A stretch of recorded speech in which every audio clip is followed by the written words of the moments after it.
Hey guys, it's Matt for Antihero magazine, and I'm joined today by Chase, the drummer for Lionize. How's it going, man? Great. Thanks for having me. No worries, man. Always a pleasure. And you're playing the Sophie stage of Bloodstock on its second day. You've not played yet, but how are you looking forward to it? Very much so. Cool. It's yeah, definitely looking forward to it. And Bloodstock's one of England's heaviest metal festivals. So as a funk-inspired hard rock band, how do you think you're going to fare? I think we'll fit pretty well. I think it. From what I've seen, the people here just seem to be fans of music in general. So, and I find that common within metal, is that a lot of metal fans seem to be just general music fans. So things that are good, they like. They like to branch out. Yeah, yeah, for sure. So are there any big extreme metal bands that you're a fan of? Yeah. I'm drawing blanks, but one that comes to mind, being over here, is all through high school. I remember listening to a lot of Meshuggah. Yeah, brilliant band, absolutely fantastic band. Yeah, so yeah. And you've got a new album coming out, Nuclear Soul, on the 8th of September. And at this point, it's very much what we'd expect from Lionize, like, big riffs, big choruses, like, lots of funk inspiration in there. Really, really good record. So what is it that you think makes the Lionize style resonate with so many people? Well, I think it's a lot of it for me are the vocals. Nate's an incredible singer, and then both Hank and Chris are incredible backup singers, and to have the three of them in harmony is makes for a special thing. And I think it's I mean that's the top thing for me is that the vocals are just that good and enjoyable to listen to. And then you got just like you said, I mean, good riffs, they're good tunes. Having an organ in the band makes it something special, and having that be a front instrumentation rather than just a backup organ holding out chords. Yeah, rather than just playing like some Windows leads or playing some, that is the riff. Like Darkest Timeline, the album starts out with him playing the riff. It's a unique thing and something special. So when you were making the record, you spoke about the brilliance of the vocals on this record and in general. So when you were making the record, did the vocals have priority when you were writing it? Or? Yes. Yeah, always. Yeah. And with the band taking so many 70s inspirations, like I hear a fair bit of like Led Zeppelin in your music.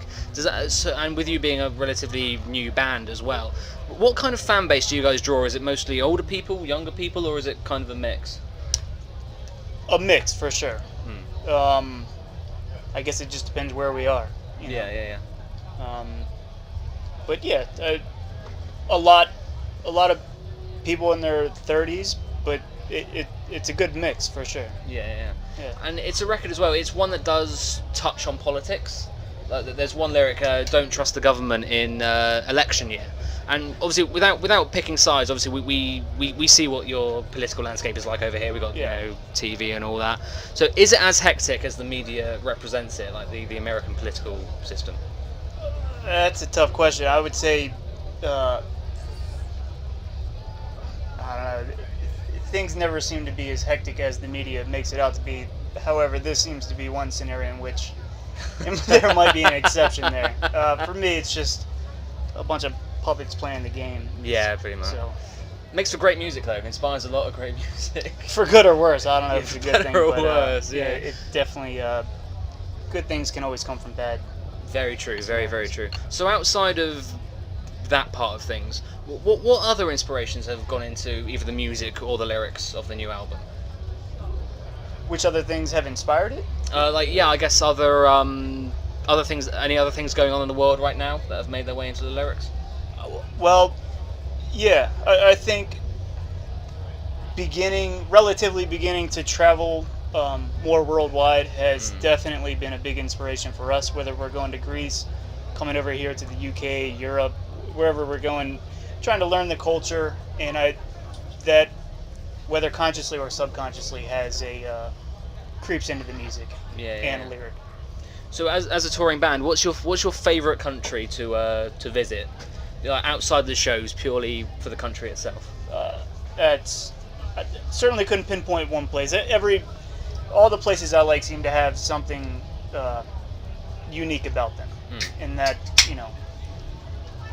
Greece just seems to have everything with the music, country, beautiful the food, the weather,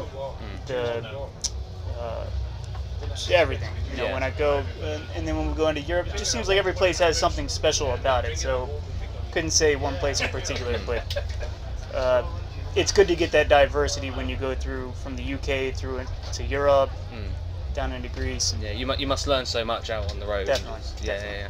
So, bit of a flip side. What country's given you the best crowds? Do you think?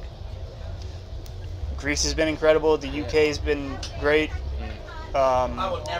We've been through mainland Europe, I believe, only once, and that was with Clutch. So those shows were also pretty great.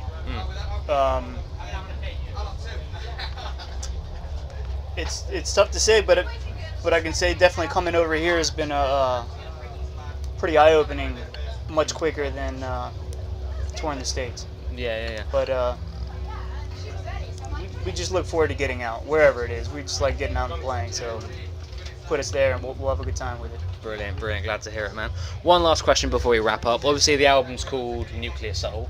I wanted to know, out of all the tracks, did the title for the album come first, or did the title for the track come first? Title for the track. Right, okay. And what made you want to take that and use it for the entire album? We had,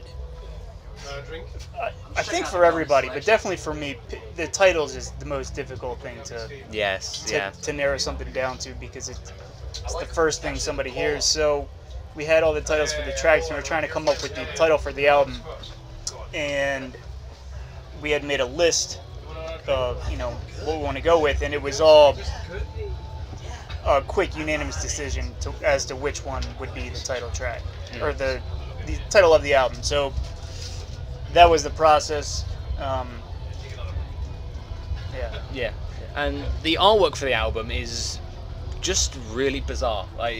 So what's going on that album? Because on the cover, I should say, because I can't really make heads or tails of that. Well, that was a collaboration between our bass player Hank and Nick Lakiotis, right? Yeah. Which he's done some artwork for us before.